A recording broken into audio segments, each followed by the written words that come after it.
All right. I'm like a million feet tall, so I have to adjust this very carefully. Thank you so much for letting me be here. It was sort of an ordeal to get here. The University of Washington is wonderful for a number of reasons, but apparently travel booking is not one of them. So thank you so much for attending. I only have a handful of minutes, so I'm trying to be as brief as I can, which is hard because I'm normally very long-winded. So tomorrow, we're going to be doing what's called a LEARN training. LEARN is the suicide prevention acronym that we have. So we can train you to look for warning signs, empathize and listen to people, ask directly about suicide, reduce access to lethal means, and then move to next steps of care. I'm also a program coordinator for Forefront Suicide Prevention, in charge of a program called Safer Homes, Suicide Aware, and I will have an example of that program in which we distribute free gun safes and do some basic layperson education about suicide prevention.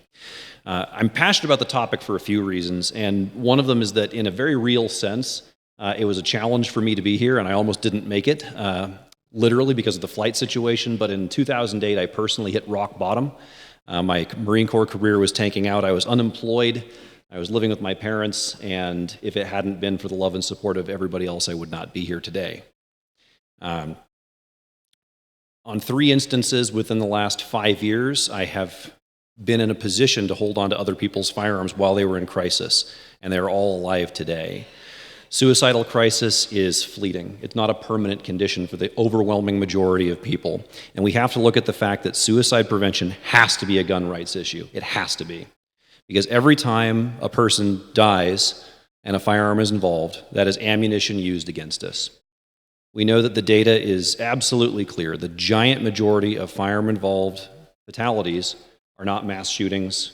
They're not even gang violence. It is overwhelmingly suicide. And there is something that we can do about it, and we have to. If you look at accidents with guns, mishaps, negligence, things of that nature, we have completely changed the culture. We've radically turned things around. 1967, Colonel Jeff Cooper came around. American Pistol Institute was founded in the 1970s. The high water mark for firearm-related accidents was the decade of the 1970s. Washington State, where I live, has kept statistics on these things since the 1950s. High water mark in the 70s, there were almost 500 mishaps with firearms on an annual basis. Today, there are less than 50.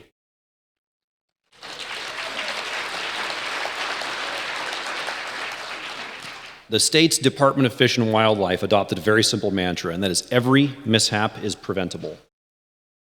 We can do this as a community if we take it seriously, and we have to. Just like Colonel Cooper's training and the institution of the 4 universal rules of safe firearms handling has changed things when it comes to mishaps, we can do something when it comes to suicide losses as well. So please join me tomorrow.